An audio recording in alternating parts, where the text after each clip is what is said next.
And given the compromised pipes and other factors in Flint, Michigan, could it be that organic matter is reacting with the chlorine and the disinfectants being added in Flint? And is it possible that these newly formed DPBs are related to the health effects reported by the residents of Flint? Those are the key questions. A little bit about what Water Defense has done differently is we have tested the whole home, meaning the state of the water as it enters the house, the water heaters, the exposure pathways in the house, the sinks, the bath water, the bathtubs. We are testing the water the way people interact with the water. For example, unless you take a cold shower, we don't think it makes sense to take testing from cold water because you need to know what's in the water heater.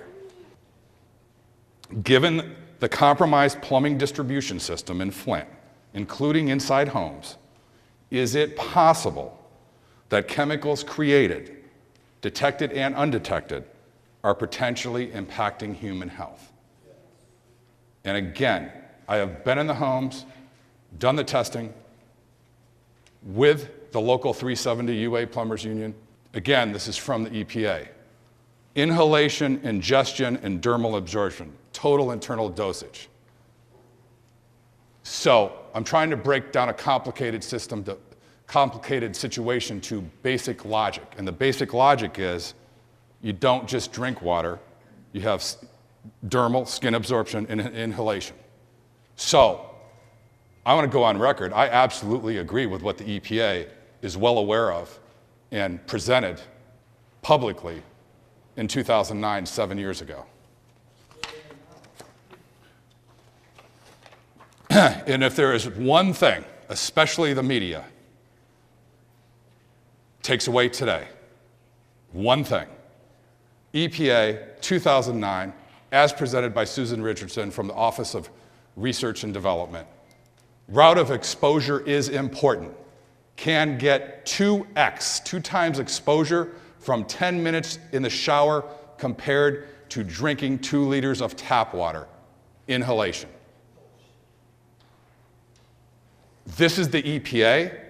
They went on record publicly. We agree with the EPA. We're listening to the great work of the EPA, and it's very simple to understand.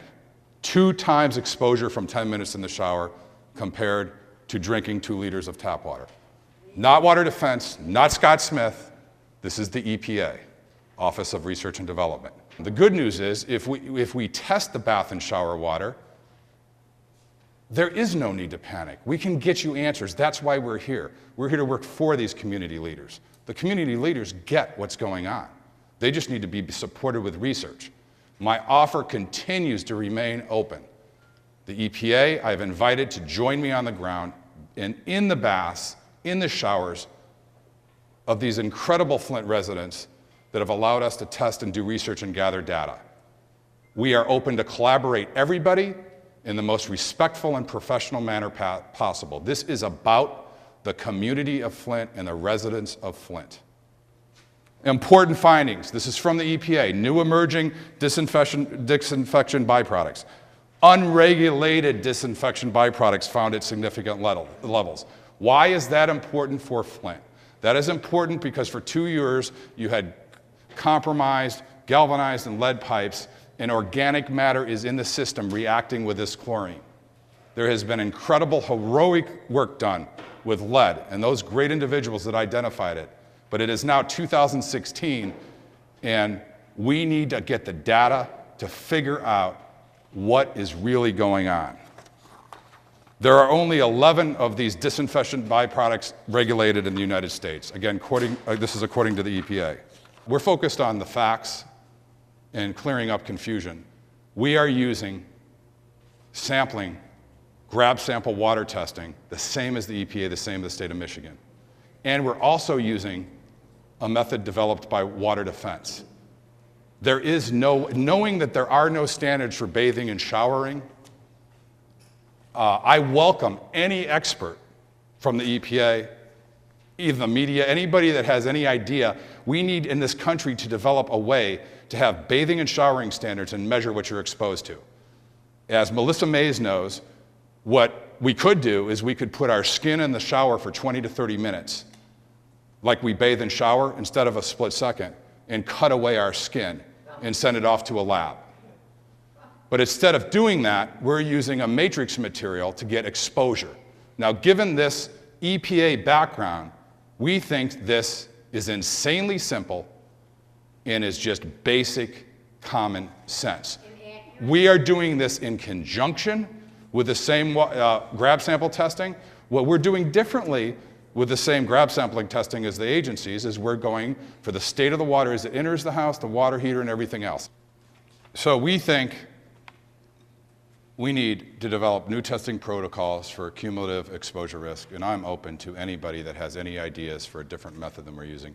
At least we are doing something, and we are going into the homes to help support this community, and we will continue to do that. Chlorine and disinfection byproducts and disinfectants react with organic matter in the distribution system. In your home, if your pumps, if there's organic matter built up in the pipes, given the corrosive water here, there's a lot going on that we don't know. So the chloroform is one of over 600. And as you heard me quote, and I gave you that from the EPA, there is hundreds of unidentified disinfection products, and this was from 2009. So the issue here is now, with the lead situation improving, 2016 is about what are the after effects of 2 years of corrosive water in the organic matter that was built up in the distribution system all being released? We don't know, and we're working with all the experts. So 2016 is about what continues to be in this bathwater and shower water, and we need a specific process. We can't establish cause and effect. However, we're seeing these chemicals in the water, and there are no standards to compare other than drinking water. But first, we need to gather research data in collaborative ways with the EPA, with state agencies, everybody. And I keep saying, join me on the ground, test side by side. If you think the method Water Defense is calling for to develop for cumulative exposure, if you got a better idea, we're all ears. Because this is a problem that is in the whole country, and it needs to be resolved. It's unacceptable that we don't have bathing and showering water standards and things like this are happening.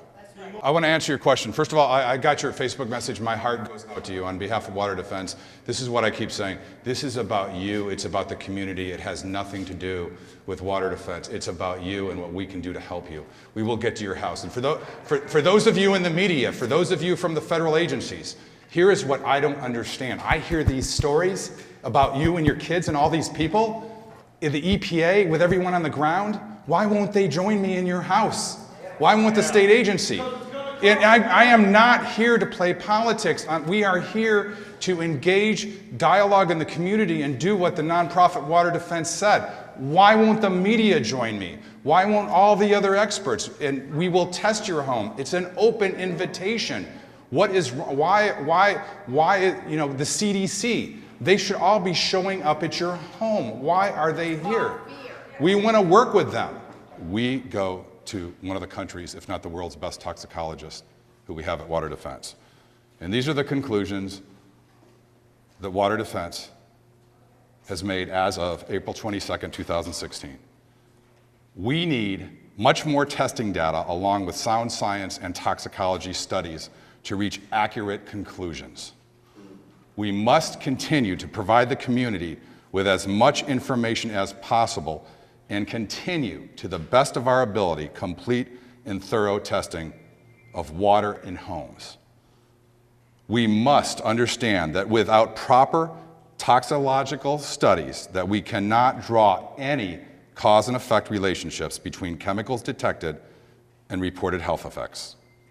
Epidemiological studies are also critical to better understand the affected Flint residents and the serious gaps that currently exist.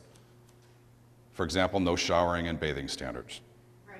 Without standards and cause and effect relationships, it is difficult to draw definitive conclusions that it is either safe or not safe to bathe and shower in Flint water. We are committed to doing the research and gathering the data to get the answers for the Flint residents that they deserve. That's what this is about. Given what we know and what we don't know, there is no way that the concerns and questions of the Flint residents should not be clearly and precisely addressed. And that is my statement.